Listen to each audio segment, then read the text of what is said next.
sorry for being late. What's up guys, and welcome back to a tutorial on how to make your photos 3D. So this is by far my most requested effect to make a tutorial on. And before we start, I just want to make clear that there is nothing new about this effect. Making photos 3D has been around for a while, but recently I discovered that combining this effect with a moving clip simply looks amazing. As always, you can find the clip that I'm using in the link in the description, so go ahead and download that. Yeah, enough talking, let's get started. So you want to drag your clip to this little box here to create a new composition. The first step is to decide where you want the effect to start.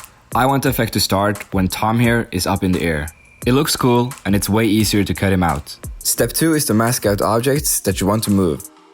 I want the stairs to be the foreground, and I also want Tom here to be in 3D space as well. I'm going to start by masking out Tom using the roto brush tool.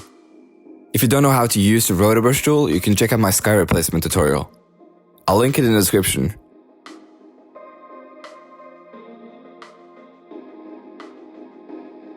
So after masking out Tom, I'm gonna go back to the composition and make a PNG file out of it.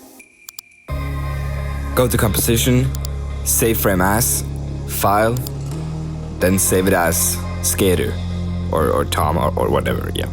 Hit save. And make sure that the file is exported as a PNG file. Hit render. Dope. Now we're gonna mask out the stairs.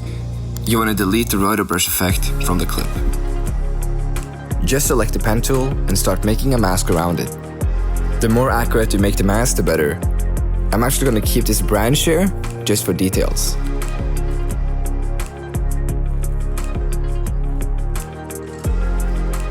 Sweet. When the mask is done, you wanna select the layer, hit F and bring the feather up to like 4%. We're gonna save the stairs as a PNG file as well. Same process. I'm gonna call it stairs. Make it a PNG and hit render. So now we have 2 photos to play around with. Step 3 is to make a clean plate.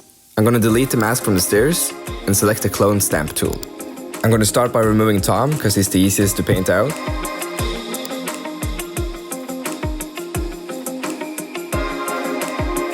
This looks great. Now it's time to add more of the concrete wall behind the stairs. Usually we will have to use the clone stamp tool to do this, but luckily we can see more of the wall in the end of the clip. Duplicate the clip and go to the end of the composition. Trim it down to only 1 frame and drag it to the start of the effect. Now, if you lower the opacity, you can see that we can see a lot more of the wall. We just have to align it with the other clip. Set the opacity to 50% and start moving it around till it fits.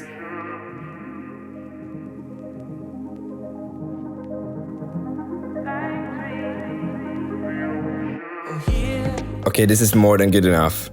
When you're done, you want to select the pen tool and draw a mask around the stairs, just to blend it in.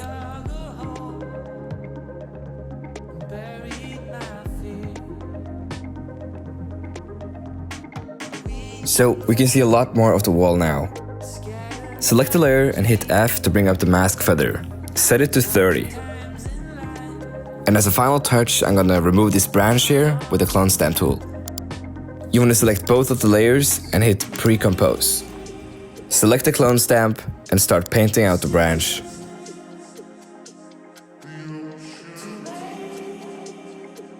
And just to be safe, I'm gonna paint out a little bit more of the wall.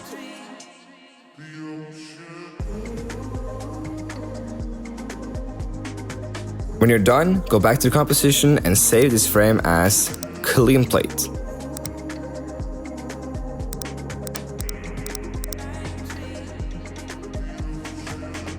Sweet, so now we have 3 photos. One of the skater, one of the stairs, and a clean plate. Step 4 is to import all of the photos into After Effects. Delete the pre-comp and drag the Ollie clip back to composition.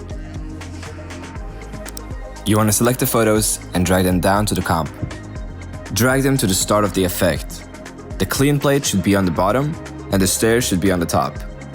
Make all of the layers 3D by clicking this box. Now we're gonna hide the clean plate and select the stairs layer. Hit P to bring up position and start dragging it closer to the camera.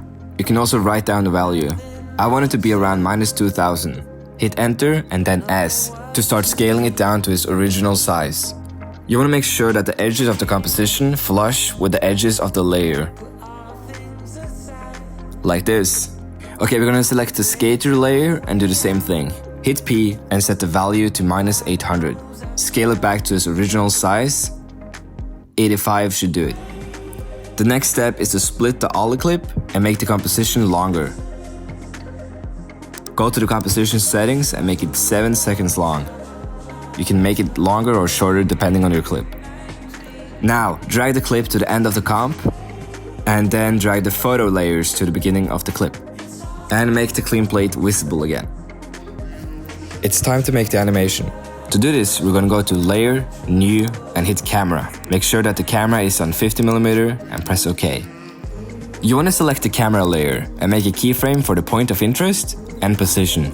Move forward about 2 seconds and start dragging the camera closer to the skater. As you can see, we are starting to get the parallax effect with the stairs and the wall behind it. It looks like we're moving through the scene. So we're gonna set the value to just under -3000. Now we're gonna adjust the point of interest. This is basically the camera angle, and we're gonna point it up against Tom. Okay, this looks dope. Let's play it back. Great, let's finish the animation. You wanna move forward about a second and copy and paste the last keyframe. You wanna copy the keyframe from the beginning and then paste it at the end. Let's play it back.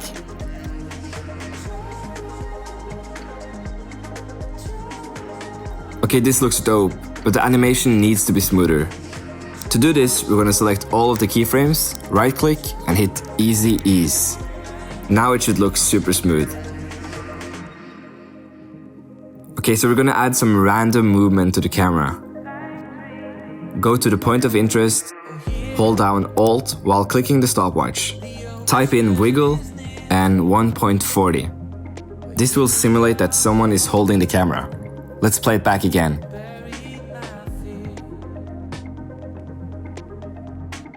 Great! As a final detail, I like to add lens blur to some of the layers. Go to Effects and search for Camera Lens Blur. Drag it down to the stairs layer, make a keyframe and make the value 0. Move forward a couple of frames and set the value to 30. As you can see, the stairs are starting to get blurry. We're gonna hit U on the keyboard to bring up the keyframes, and then we're gonna align them with the camera keyframes. Copy the keyframe and copy the first keyframe to the very end. Let's play it back.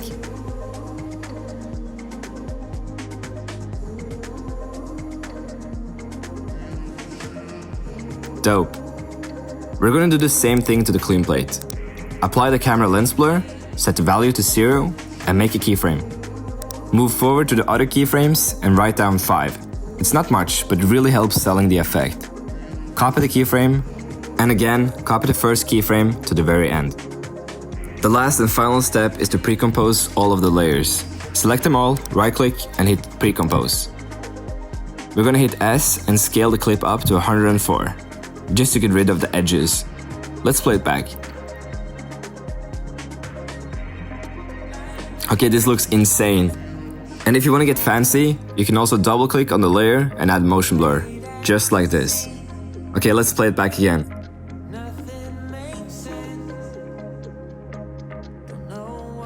Yeah, this looks really good actually.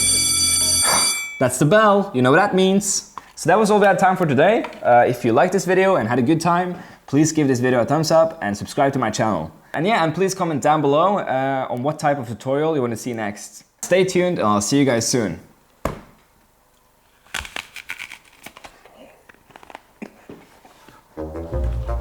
Mm.